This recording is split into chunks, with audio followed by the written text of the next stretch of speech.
নন্দিনী, আমার মনে হয় লোকটাকে বাঁচাতে চাইছে না, মারতে চাইছে। আরে মারতে যাবে কেন? দেখছো না ও লোকটাকে বাঁচাচ্ছে।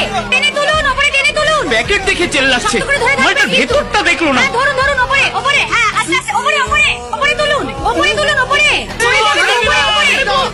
হ্যাঁ, তোর টাইমটা ভালো যাচ্ছে, জমের মুখ থেকে বেঁচে ফিরল। বাঁচে গিয়েছি। আপনি সুইসাইড করতে গিয়েছিলেন কেন? হ্যাঁ, সুইসাইড করতে গেছিলি কেন? বল বল, প্রেমে দাঁড়াকে সুইসাইড করতে গেছিলি বল। কি প্রেমে দেখা? হ্যাঁ, আগে নিজের জীবনটাকে ভালোবাসতে সে, তবে গিয়ে একটা মেয়ে তোর প্রেমে পড়বে। মরতে গেছিলি। আচ্ছা ঠিক আছে ঠিক আছে। আচ্ছা বলুন তো, একটা সাধারণ মানুষের কতদিন বাঁচার কথা? কাল মোটামুটি 70 বছর। 70 বছর। দেখ, এই 100 বছরের মধ্যে থেকে ভগবান আগে থেকে 30 বছর ট্যাক্স কেটে নিল। 25 বছর পড়াশোনা শেষ করতে চলে যায়, ঘুমিয়ে 10 বছর চলে গেল, খাওয়া দাওয়া আড্ডা সিনেমা দেখতে আরো 20। আর যদি ট্রাফিক জ্যামে আটকে যাস 5 গেল।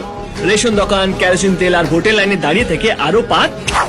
তাহলে কত বছর বাঁচলো? 5 বছর। কারেক্ট। তুমি চুপ করবে। আর এই 5 বছর ভালোভাবে না বেঁচে ওপর থেকে মরতে বসেছো। বল, এসব আর করবি না, বল।